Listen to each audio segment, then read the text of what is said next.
Panelists, I just have a few more fairly scattergun questions around a variety of what I'll characterize as management issues for you. The first question is for Mr. Elesiak. We heard this morning about resident killer whales and Chinook interactions increasingly being managed in this more integrated way. And I'm wondering if there are any comparable examples of that for that more integrated management for pinnipeds and salmon. Well, I think in general that pinniped populations have recovered and their consumption of salmon has increased, and especially for a species like Steller sea lion, who is now taking as much salmon as a commercial fishery, that they need to be factored into these management plans. I don't think it's exactly the same as killer whales. Killer whales are different in that salmon are the mainstay, the principal prey. There's indication that their productivity is directly correlated with salmon abundance. For pinnipeds, their diets tend to be more diverse. Salmon tends to be a relatively small part of the diet, and I don't think salmon are what dictate pinniped population levels. Just to follow up on the one thing you just said, you said that Steller sea lion diets, Steller sea lions are taking the equivalent of the commercial fishery. Could you be a little bit more specific in which commercial fishery you're talking about? And yeah, that was based on the study that we were discussing this morning, and we estimated total consumption of salmon by Steller sea lions in our study area from Cape Caution to Columbia River was about 17,000 tons, and the commercial fishery in that same area takes the total salmon commercial fishery takes about 18,000 tons a year. Thanks for that. Turning to fisheries management for a moment, and I'll ask you this as well, Mr. Elesiak. Are you aware of harbor seals having any adverse impact on Fraser River sockeye test fisheries? They're certainly a nuisance. They remove sockeye from the test gill nets. It's a problem we've seen in other systems like the Skeena River. And I think it interferes with their ability to enumerate the number of salmon that are moving upriver. But it's sort of a, it's interference and nuisance rather than sort of a conservation concern. And I'll ask Dr. Treitzis and then you, what's the solution? Do you, as a marine mammal scientist, have any insight into potential mitigation measures or solutions to help mitigate the impact on Fraser River test fisheries of depredation by seals? Well, the depredation problem has been an issue because, the problem comes down to that if a seal is removing fish out of the nets, and it's not documented, you're assuming therefore there are fewer fish coming back into the river. And so that has a bearing in terms of setting quotas and catch levels. I think different people have tried different things trying to reduce that effect. And the most recent one that I'm aware of was trying to electrify part of the netting. And the authors of a paper which was published a couple years ago felt that electrifying that portion of the net had a big effect. And they conclude from that the seals had been removing a lot of fish from the test fishery nets. So I guess, long term, it's going to be a question of trying to calibrate that and maybe make some corrections for it. But I'm not aware that that line of research is continuing, but I know it's been an issue for the test fisheries and probably will be for a long time to come. Mr. Elesiak, are you aware if those efforts with the electrified net are ongoing? Or? Yeah, and I think that they were pleased with the effect of the electrifying net, and they have moved to sort of implementation as a routine part of their test fishery. And they have applied for licenses to continue that work, and I think those licenses have been issued. Are there any concerns, conservation concerns, for species other than seals from using electrified nets? From the perspective of thinking through Fraser River sockeye sustainability, are there concerns about using electrified fishing equipment in the Fraser River? Well, not in the way it's being used. The way these electrical fields work is they dissipate very rapidly from the source, and that's actually what limits their effectiveness.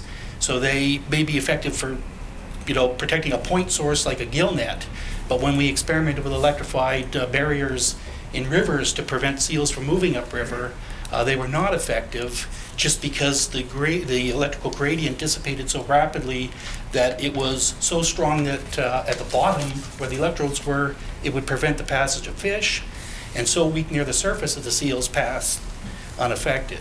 Maybe this is a good segue into other mitigation measures. It's a bit of a euphemism perhaps, but Dr. Ford, could you comment on whether predator control programs for marine mammals are an effective and appropriate tool for promoting salmon sustainability? There were, that was certainly in the history of our society's management of marine mammals has included culling programs in the past. These ended about 40 years ago on this coast, and as a result, marine mammal populations have come back. I think now we're just in the process, as these populations are reestablishing their historical abundance, of evaluating the role of marine mammals and their predation in the management of fisheries. I believe that as we move more and more towards ecosystem-based management, then those kinds of historical techniques for management are becoming less and less appropriate. Does anyone have a different view than that on this panel? Maybe only to point out that, culling has been attempted not just in British Columbia, in Alaska. It's been used in the Baltic Sea, in the Adriatic Sea, in South Africa. And one of the problems is people have a simple perception, thinking that, again, it's just this two-way relationship. Remove that predator and the prey will respond. But I'm not aware of any that have tried to evaluate that at the same time. When people have looked at it retrospectively, for example, you look at Rivers Inlet where 2 sea lion rookeries were wiped out. They're extinct. And that was to ensure greater catches of sockeye salmon at Rivers Inlet. To my knowledge, those catches never increased, and the sockeye are severely low now. So any case I know of where culling was attempted, there's no evidence that it ever had the desired effect. Mr. Lysiak, you heard this morning about the theory that seals might have a, quote, net positive impact on sockeye salmon. And my question is, if seals are removed, could one potentially increase predation on sockeye by fish like hake? What do you think of that theory? I agree with the concept that these are complex food webs and that removing one predator may have unpredictable effects. As part of the Strait of Georgia Ecosystem Research Initiative, we've been looking at those effects in the Strait of Georgia and how the recovery of seals has interplayed with the hake and herring, their 2 principal prey.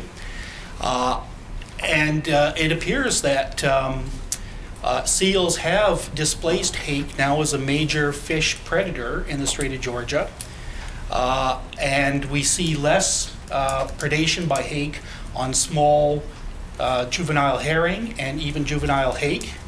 But I don't think that hake in the Strait of Georgia are main predators on salmon or sockeye. And I think we're going to hear more about that topic in tomorrow's panel. So I'm going to move along. A few questions on funding to conclude. If I could ask that tab 22 of our documents be pulled up. We've already heard from Dr. Ford about your source of funding, primarily through the SARA program.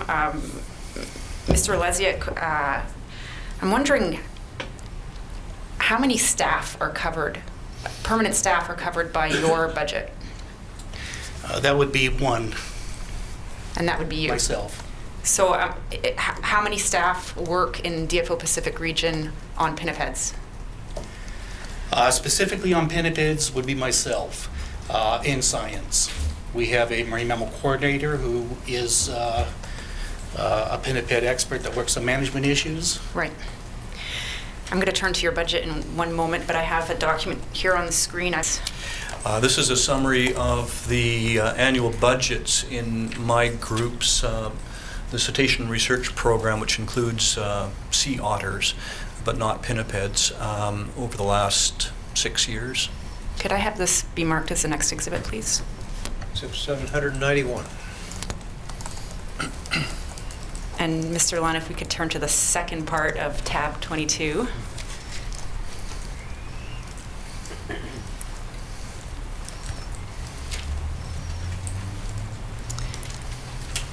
Likewise, Dr. Oleziak, are you able to identify this document? I am. And could you describe what it is? Well, this is part of a spreadsheet that I provided outlining the Pinniped funding to my program over the last 5 years. And the second page, is that the rest of the spreadsheet? Yes, I presume so. I haven't seen the second page. If we could just turn to page 2.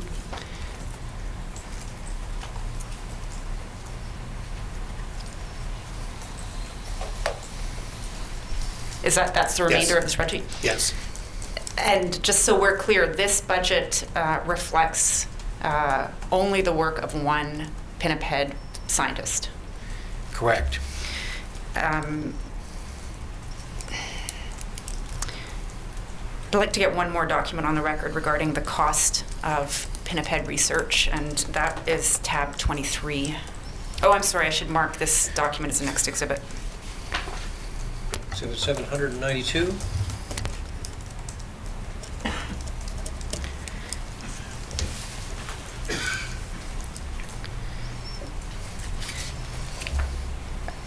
Mr. Oleziak, this appears to be an email that you sent to a DFO official. Can you describe what this email addresses? This was an email that we were asked to, in conjunction with sort of the Cohen inquiry, to put together proposals, sort of a low level, moderate level, and high level of funding that could address some of the hypothesis, and one of them being predators, and this addresses pinniped predation on Fraser River sockeye, and the types of research that we would propose to do.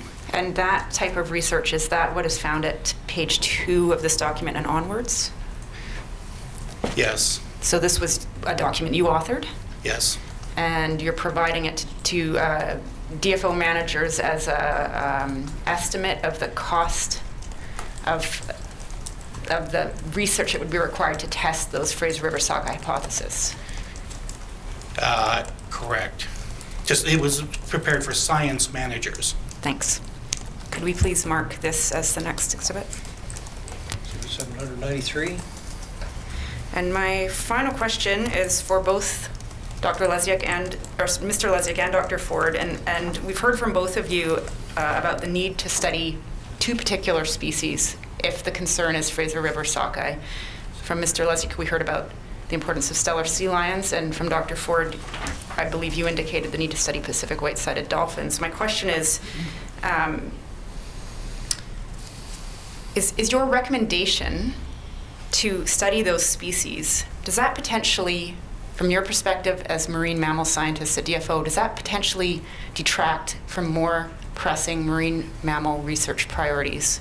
Is that objectively a priority, or is it only a priority in the context of Fraser River sockeye sustainability? Does that question make sense? In terms of the main mandate of our group, which is to better understand and promote the recovery of species listed under the Species at Risk Act, those studies would not be deemed a priority. However, in terms of the role of Pacific white-sided dolphins in the coastal marine ecosystem and their role, their abundance, their predation pressure on not just Fraser River sockeye but other species, I would place them at a high priority in terms of the need to improve our understanding of that particular species. Thank you. And Mr. Oleziak? As I mentioned, there are actually several levels of research. For seals here, the minimum research effort is very focused specifically on looking at seal predation on Fraser River sockeye. And we would obtain information on that, and basically that and nothing else. If you look, though, at some of the moderate and the extensive research efforts, they would actually provide broader information on overall diets of seals, in addition to information on Fraser River sockeye. I have stretched my 15 minutes to 18 minutes, and so I'll leave for Canada to ask the key questions of you that I have undoubtedly missed, but thank you very much for your testimony. That's all my questions. For the record, Tim Timberg for Canada, and with me is my colleague Geneva Grande McNeil. I've estimated approximately 1 hour, Mr. Commissioner, and I've got a series of questions for the panel, and I'll identify you as I go through. The first question is a housekeeping matter, Mr. Registrar, and I'm wondering if you could pull up from Canada's list of documents, tab 2. And this document is a collection of, from the Pacific Salmon Commission meeting workshop last June 2010, and this is an appendix that forms part of the record. And so I've spoken to Commission Council, and we're suggesting that this be marked as Exhibit 573A, so that it'll be linked to the other document 573. And I just ask perhaps Mr. Ford, or Dr. Ford, if he could identify this document for us. This would be an appendix of the report that resulted from the Pacific Salmon Commission sponsored workshop from June 2010. Peterman et al. Okay, thank you. So it'll be so marked as Exhibit 573A. Thank you. And if we could have Exhibit 73 brought up, please. And Dr. Ford, this morning in examination from Commission Council, you were brought to a section of this report, and you were asked some questions about the contents of that report. So my question is, did you have an opportunity to review this report before it was finalized? No, I did not. And who are the authors of this report? I believe the authors were a panel of experts that is listed on the title page here, but specifically what each person's role was in the production of the report, I don't know, but I believe this was the group that synthesized the various presentations at this workshop over the 3 days and resulted in the conclusions that were discussed this morning. Okay, thank you.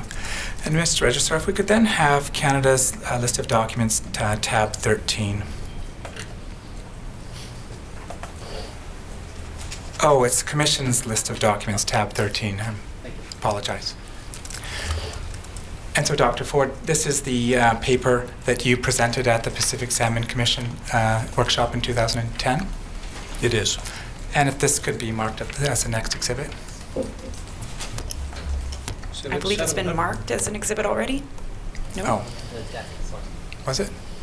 the PowerPoint was. You raised it, but you didn't get it marked this morning.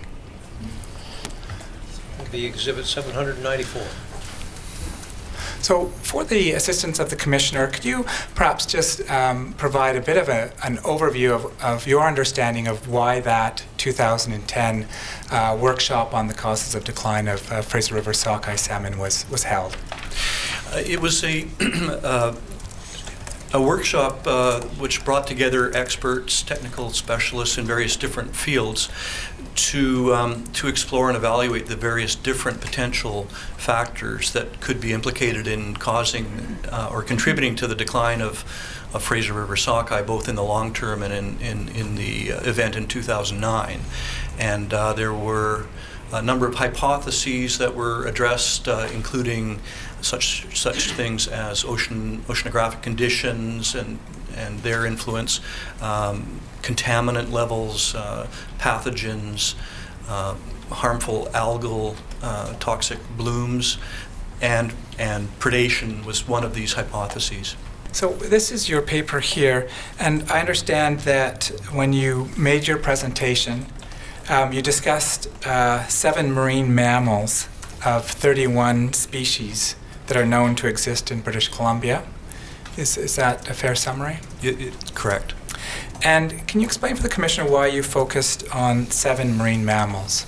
Well, these 7 species of marine mammals are those that are either known to prey on salmon or could be considered to be potentially significant salmon predators based on their spatial distribution, their relative abundance, and it does not include many species of cetaceans, for example, that live in deep water oceanic habitats that feed exclusively on squid and these kinds of things. So it really just narrowed down to the species that were known or suspected with good reason to have potentially to prey on sockeye salmon. And I'm not sure if you need this exhibit to assist you, but what are the 7 species that you focused on? Well, there was the cetaceans were killer whales, Dall's porpoise, Pacific white-sided dolphins, and then there were pinnipeds, the Steller sea lion, California sea lion, harbor seal, and northern fur seal. I believe those were the 7. Okay, thank you. Turn to page 43 of this document to your conclusion.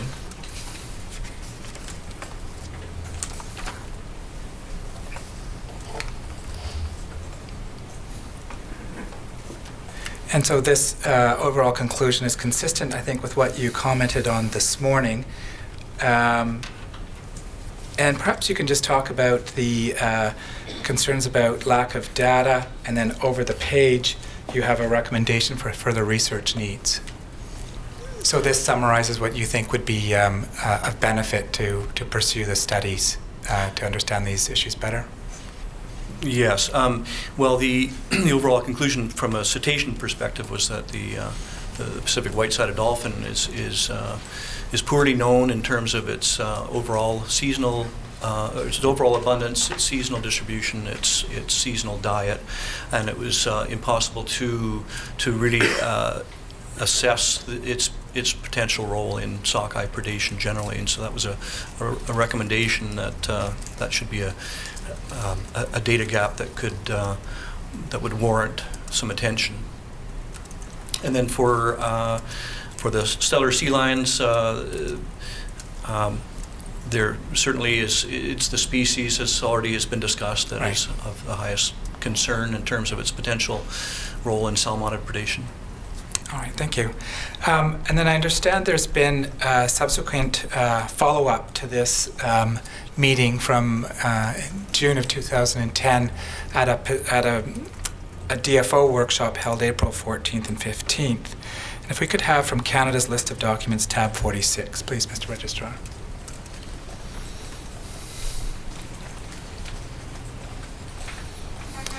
And Mr. Lisiak, were you at this workshop, DFO synthesis workshop on the decline of Fraser River sockeye? Yes. And this is the outline. Correct. If we could have this marked as the next exhibit, please. Exhibit 795. And just generally, can you comment on your understanding of why this workshop was held on April 14th, 15th? This was there had been a series of meetings and workshops, and this one was to bring the people that have been considering these various hypotheses together to begin to synthesize the results. All right, and was that primarily a DFO science meeting? Yes. Okay. And then if we could have Canada's list of document tab 24. Mr. Commissioner, as an aside, we're working to get all of the materials from that workshop prepared to be brought before you at some point. Are you marking this last? Yes, I think I've marked the last agenda, but there are supportive materials that we are seeking to bring forward. And Mr. Lisiak, could you please identify this document? So this was an abbreviated version of the presentation that John had given to the PSC workshop that I gave to this April science workshop. All right. And so if we could have this marked as the next exhibit, please. 796. And did this presentation analyze the same 7 species as the Pacific salmon workshop in 2010? No, it considered only 4 species, sort of the killer whales and harbor seals. Mm-hmm. And the reason we included those is that they are widely perceived to be important salmon predators, and we wanted to explain why we didn't think that they were playing a significant role in the decline of Fraser River sockeye. And then the other 2 were the Pacific white-sided dolphin and stellar sea lions, which we do think warrant further consideration. And I think we've covered that sufficiently already, so I won't belabor that point. If we could perhaps move to slide 27 of this document. Slide 27. So does this, so this sheet, does that tell us what proportion of salmon that is eaten are sockeye? Is that what this tells us? What it tells us is what proportion of the samples that have been analyzed to date have been identified as either being being various species of salmon. And in red there, I've indicated the ones that are sockeye or the ambiguous samples that could have been sockeye or pink. Right, and this is going back to the stellar sea lions, that's correct? Correct. Okay, thank you. And if we could move to slide 29. And what can we, and this is your conclusion with respect to the impact of stellar sea lions with respect to the sockeye salmon returns. Yes. And if we could look at the next slide, 30. And what does this chart tell us with respect to sockeye salmon predation by marine mammals in British Columbia? Well, this was a preliminary attempt to try to put things in perspective as to the relative significance and importance of various salmon predators, specifically the 4 that had been addressed in this presentation. And so I have summarized the best abundance estimates we have, what the trend in abundance has been, what the approximate daily prey requirements would be, and then based on the abundance and daily prey requirements, what the total annual consumption of all prey would be by these species. And then based on the diet studies that have been done, some of them are outdated, some of them are in local areas, but what percentage of salmon were found in those studies, and then just a comment on whether of those salmon, whether they include sockeye. All right, thank you. And then if we could, I'd like to move on to a new theme of questioning with respect to predator culls and listed marine mammals. And so, Mr. Lisiak, can you advise us whether stellar sea lions are listed under the Species at Risk Act? They're listed as a species of special concern. And what does a species of special concern mean? I'm just going to observe that that is a defined term in the statute, so perhaps Mr. Timberg could be clear as to whether he's eliciting the statutory definition of species of special concern or some kind of interpretation of that. No, well, the question is, what does it mean for a species to be of special concern? What does it mean for it to be Well, to have that okay. Well, the status? implications of it being listed are that we are required to develop a management plan. Okay. And do you know why they've been listed? Well, the general concept, and this is, I think, fits pretty closely with the definition, is that a species of special concern is a species because of a combination of its biological characteristics and identified threats is a species that could become threatened or endangered. Okay. And when was the stellars listed? In 2003. All right. And if we could then, Mr. Register, have from Canada's list of documents, tab 56. And I understand this is the stellar sea lion management plan. Can you identify this? This is the management plan that has recently been finalized And when was that finalized? in January 2011. Okay. If that could be marked as the next exhibit, please. Exhibit 797. Mr. Commissioner, this exhibit, I'm not going to object to it going in, but I do want to put on the record that we were provided this exhibit last night. It's about 80 pages long. I have not had a chance to review it, and I'm going to try to do that this evening. If there's any questions of this panel, if we're finished with this panel, I may have some follow-up in writing, but I'm not quite sure why we got this so late since this January document of the departments.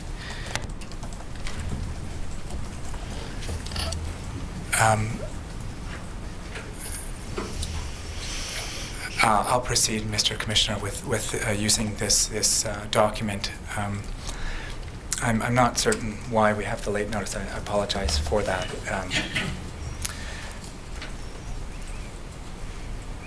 Can you tell us, Mr. Lesiak, whether the plan does the plan conclude that availability of prey species will be an issue for stellars going forward? It recognizes it as I think, a moderate threat, potentially high. All right. Perhaps we could turn to page 28 of the PDF or page 17 of the document. And is this the table here that refers to that? Correct. So this is the top table that, if you could just explain how we're to understand this table, Mr. Lesiak. Well, this went through and tried to identify what the threats are to stellar sea lions that might cause them to decline to the point where they'd be considered threatened or endangered.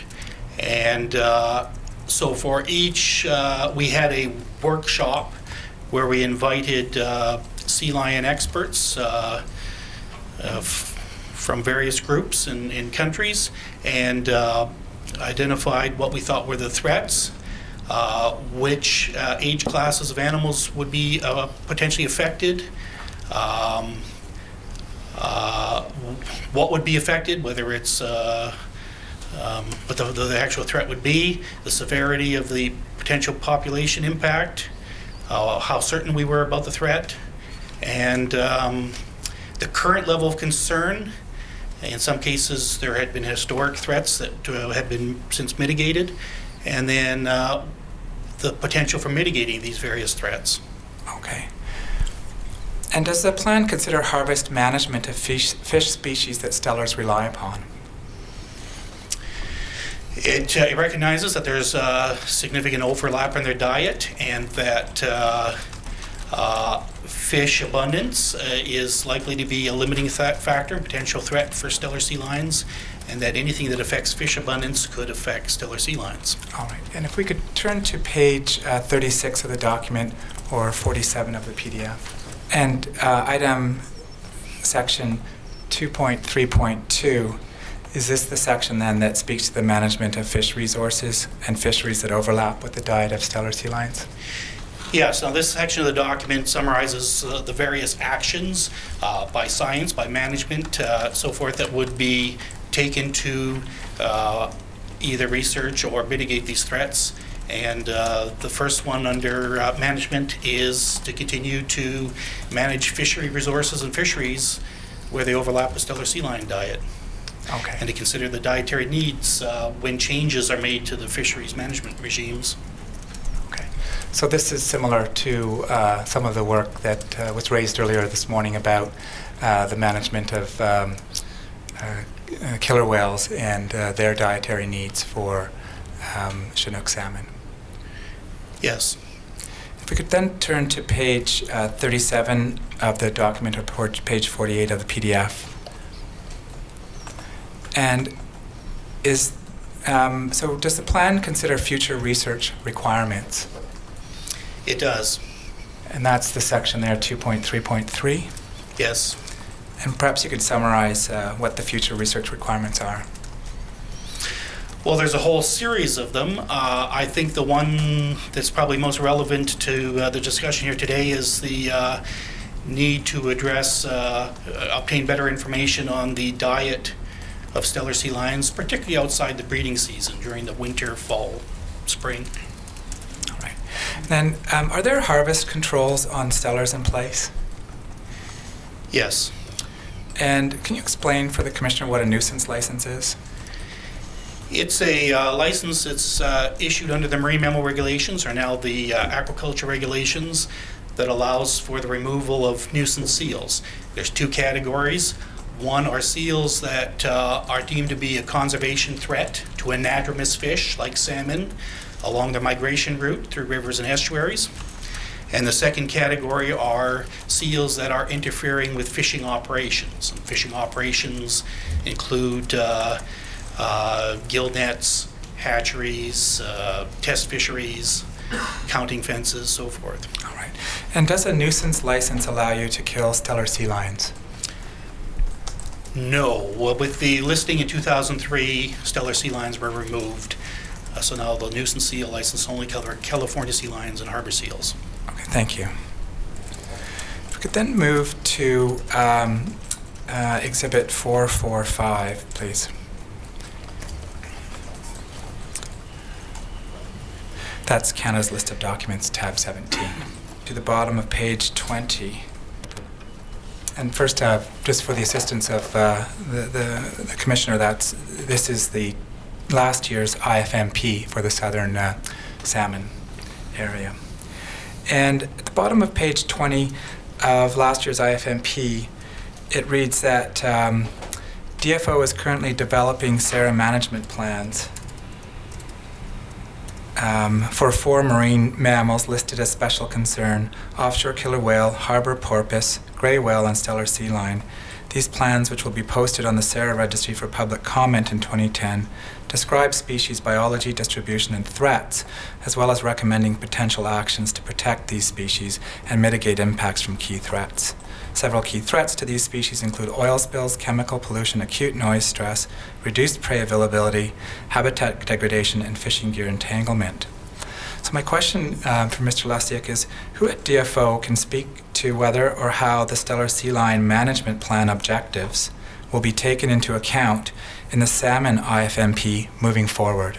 That question would need to be directed to management. We have a marine mammal coordinator, Paul Cottrell.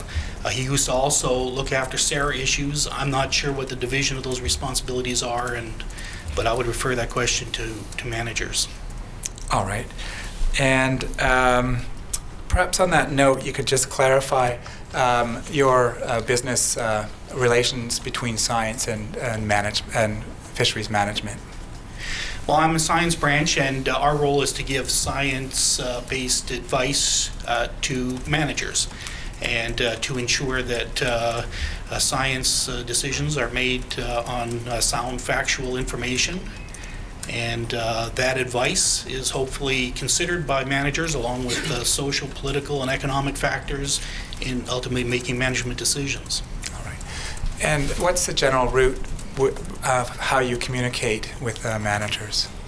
What's the general line of communication? It's evolved and it varies. And in reality, it's sort of a two-way street in that sometimes, being marine mammal specialists, we may have an understanding and see a looming issue that should be addressed before the managers are aware of it. For example, the growing Stellar sea lion population, we thought that, we should know something about their feeding habits so we could kind of flag the issue for managers. Right. And then once managers began to appreciate that they are an important predator, they start asking us for science advice on more specific topics and presumably how the information can be incorporated into their management plans and decisions. And in your opinion, should allowances for stellar prey requirements be made in the IFMP? I certainly think Stellar sea lion should be included in the management plans.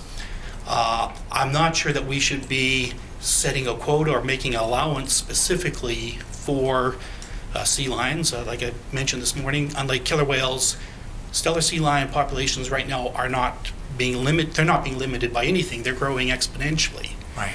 And when they ultimately, that growth can't continue indefinitely. When they do ultimately become limited, it's likely to be prey resources, but it's unlikely to be salmon. Salmon only make up a little over 10% of the diet. 90% are other fish species. And so we need a more general inclusion of sea lion factors in management plans, not the specific quota of Chinook like killer whales. All right. And has predator control of marine mammals taken place in recent years? The most recent control was in the Puntledge River in the late 1990s, where we removed about 45 nuisance seals. Okay. So that was an isolated incident in time and place? Yes. What process is used to determine whether or not a cull should be utilized as a tool? Well, in the case of the Puntledge, we had established a working group to examine factors that were impeding the recovery of summer Chinook, which there was a serious conservation concern for. And we had habitat people and enhancement people and Chinook managers, enforcement people, and I was on the working group as a pinniped specialist. And we collectively tried first to mitigate the impacts on pinnipeds on Chinook using non-lethal measures, and ultimately when those failed, proceeded with a cull. If we could then turn to page 19 of the IFMP. And then here, if we could, the paragraph in the middle of the page, that's right there, yeah. So in the middle of this paragraph, it states, research indicates that Chinook salmon represents about 90% of the resident killer whale diet in the Sierra. And I won't read the rest of this, but for Dr. Ford, then this inclusion in the IFMP, where it talks about the northern resident, southern resident, offshore and transient killer whale populations, you'll agree that they're all listed under Sierra? Or let me get that question right. I've read the wrong question. I apologize. Does this paragraph in the IFMP refer to your diet work on killer whales? Yes, it does. And did you work with resource managers in the course of your killer whale diet work? Not in the course of our collection of data and analysis of the data to do with killer whale diet, but in developing science advice for management, yes. All right. And then who at DFO could elaborate on what management actions are taken with respect to, quote, ensuring an adequate supply of prey for resident killer whales, end quote? Being that our work has shown a strong relationship between resident killer whale survival and Chinook salmon, it would be the individual responsible for management of Chinook salmon, Jeff Grout, at present. All right. And are there other marine mammals that should receive the same consideration in salmon planning as resident killer whales? I'll ask that question of yourself and of Mr. Alessia. Well, from a cetacean standpoint, no. I don't believe there is another species that relies to anywhere near the extent that resident killer whales do on salmon. Again, the Pacific white-sided dolphin is an animal that potentially could play a role in salmon predation and potentially salmon declines, but and also may at certain times of the year in certain areas be reliant on salmon, but we don't have enough information to assess that as yet. All right. And Mr. Lesiak, are there other marine mammals that should receive the same consideration in salmon planning as resident killer whales? Well, the other, we do have issues with harbor seals and impacting some of these small depressed salmon stocks, and I think that needs to be considered in the management plan. There's a proposal to undertake a science assessment this year, and I believe that advice has been asked so that it can be incorporated into the management plan. All right. Thank you. I'll move on to a new theme then of science advice to fisheries managers. You've spoken generally about resource managers requesting science advice. I'm wondering if you could each give an example from your own work on such a request for science advice. Certainly, from in our work on cetaceans, the best example is the request to provide estimates of the number of Chinook salmon that might be needed to support the existing population abundance of resident killer whales, and also, as required under the Species at Risk Act, to allow for recovery of the population into the future. And so this was a formal request for science advice to provide this information. That then led to a special analysis. The report has been marked previously, which updated our understanding of, and based on our field work, of the diet of resident killer whales, and also described new techniques, genetic techniques that were applied to better understand which stocks the resident killer whales prey on in different areas and at different times of the year, and also included estimates of Chinook consumption rates based on bioenergetic models. So these were put together into a report that was reviewed by DFO's National Marine Mammal Review Committee, which is primarily marine mammal specialists, an annual meeting in the fall of 2009. All right, so there's an example. And Mr. Leslie, do you have any other examples with respect to requests for science advice? Well, our salmon consumption estimates for stellar sea lions were requested by science, that they be peer-reviewed, and we did that. We could now have the expert report number 8. And if we could turn to page 13. Dr. Ford, do you agree with the criteria for determining which are important predators that's listed at the bottom of page 13 under the paragraph significance of predation? Do you agree with that way of understanding and selecting potential predators? Yes. Those criteria seem to be the most important ones. All right. And does a predator have to be increasing in abundance to have a predation effect on sockeye?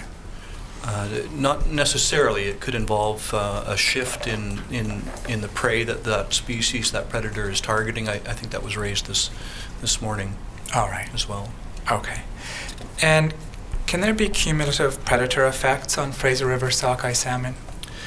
I would expect that there would be, because there's multiple potential different predatory species on Fraser River sockeye at various stages of their life cycle. So yes, those would be cumulative. All right. And Dr. Treitz, does your report consider the cumulative effects of predation on Fraser River sockeye salmon? We haven't looked at it specifically in terms of cumulative. Doing so would probably require putting together an ecosystem model, which is one of our recommendations.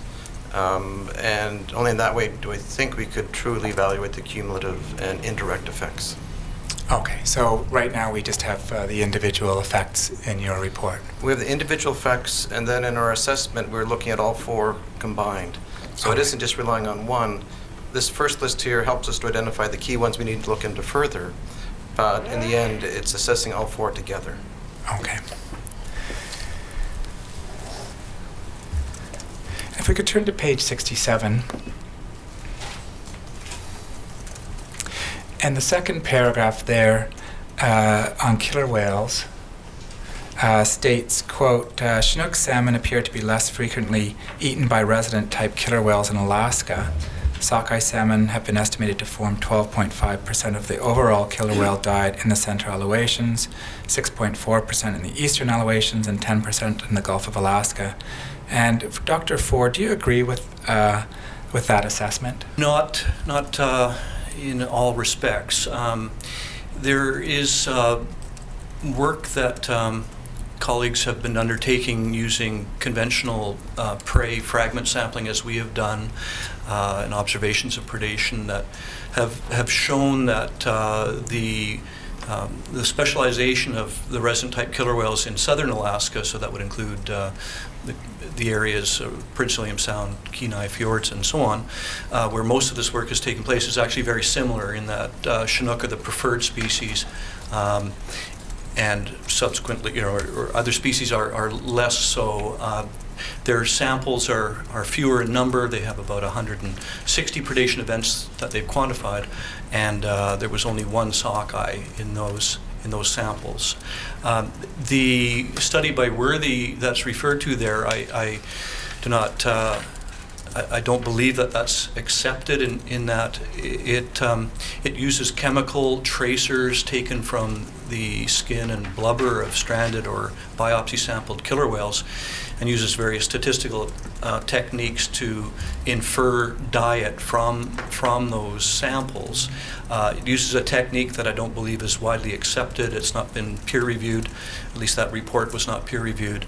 And others that have undertaken similar work with larger samples have shown conflicting results. And I think what the key thing that's, I think, not generally accepted in the use of this technique is that it enables that level of resolution to be able to distinguish predation levels on different salmon species, for example.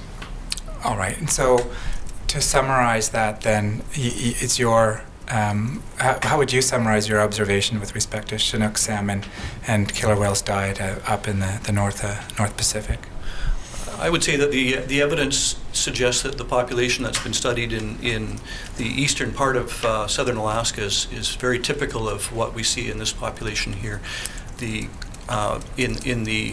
As one goes west towards the Aleutians, there is evidence that there's a shift in the diet of fish-feeding killer whales in that region, but there's no evidence that they feed to any significant degree on sockeye salmon. Okay. If we could turn to page 68 of the report, the first paragraph on white-sided dolphin reads, a small population of dolphins numbering about 100 individuals took up year-round residency in the Strait of Georgia over the past 10 years, but nothing is yet known about their movements or diets. Again, Dr. Ford, do you agree with that statement? I think that may overstate the degree to which we understand the abundance and site fidelity of dolphins in Georgia Strait. As Dr. Trites explained this morning, there has been a shift in distribution. Dolphins became frequently sighted in Georgia Strait in the 1990s, and but there's really no evidence that there's no information on the overall abundance of these animals or whether they are actually resident in Georgia Strait throughout the year. The part of the problem in tracking this kind of information with the sightings network is over the last decade, in particular, that the sightings network has been promoted, that more and more sightings have been submitted to the network, and so there's potential shift in the effort in collecting these sightings. So what may appear to be more frequently sighted dolphins may be, at least in part, attributable to an increase in sighting effort. But nonetheless, I think it's clear that white-sided dolphins are regularly found throughout the year now in Georgia Strait, and their numbers are probably in the low hundreds. Thank you. If we could then turn to page 71 of the report, table 5. And Dr. Trites, could you explain how you arrived at these 26 species? Well, we went through initially in our original scoping, you already touched on the 4 criteria. Right. I think that was on page 17. Yeah. We then searched through the literature to see which of the many species that are in our ecosystems would fit these criteria, and then shortened it down to those that where a red flag came up, either because of diet, abundance, overlap, or some change in the species numbers. For many species, we don't have good estimates in terms of quantitative estimates for diet, sometimes not for abundance. In other cases, some species, particularly for marine mammals, some of them have much better information. So we've shaded things in here based on how strong or weak we felt the evidence was for each of these categories.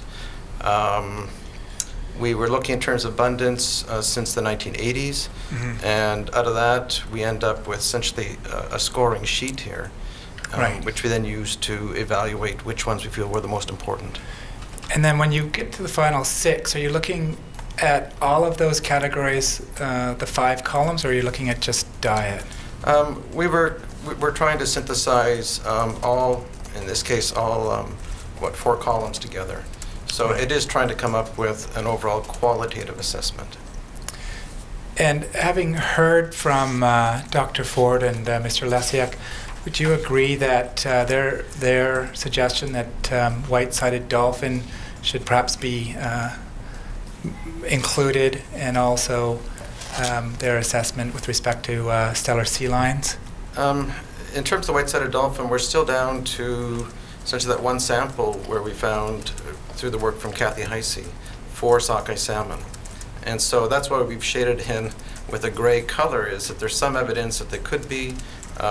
We know that salmon does make up part of the white-sided dolphin diet. But beyond that, I think I'd be hesitant to wave too strong a flag saying that white-sided dolphins were a significant predator of sockeye salmon. Nevertheless, it is something that needs to be filled in with more confidence. I think more puzzling perhaps is this arrival of the white-sided dolphins from the outer waters coming into the inside waters over the past decade. From this sightings network, and Dr. Ford touched on some of the weaknesses of relying on citizen scientists to provide information, but one of the interesting things in looking at the data is that the mean group sizes over the past decade have been increasing, suggesting that numbers indeed have been increasing in the inside water. So that's the mean number of dolphins being sighted by the individual mariners. And the other interesting thing is that they're now here 12 months of the year, and that wasn't the case at the beginning of the decade. So there is reason to look more carefully, but keep in mind that's just 10 years, and we're talking about a trend with sockeye salmon that goes back more than just 10 years. And there's nothing unusual in the sightings for the 2009 year return. So I think it is one to put on the watch list, but in our opinion, it did not merit as high a consideration as the other 6 species, although also, as Dr. Christensen mentioned this morning, 6 was not a magic number. We could have put 7 or 8, and if you made the list longer, then the white-sided dolphins would have come up on it. You had asked about stellar sea lions. I don't know if you want to go into that or not. My colleague here has got me a question. Oh. And so before we move on to stellar sea lions, I was wondering, Dr. Ford, if you agree with that statement. Yes, I don't disagree substantively with what Dr. Treitz explained for white-sided dolphins. Okay. And then if perhaps you could just, then your comments on the stellar sea lions, whether that should be included. Yeah, I guess the big issue, the big question here is just how important is sockeye salmon in the sea lion diet? And I'm just wondering if we could go back to one of the figures that was shown earlier, and it was based on the DNA work done on stellar sea lion scats, and I've got it as document 21 in, I'm not sure which binder this is, predation documents 5 to 23, the marine mammal panel, and I'm looking at page 94, figure 36. Mr. Commissioner, I'm wondering if this is an appropriate time for the afternoon break.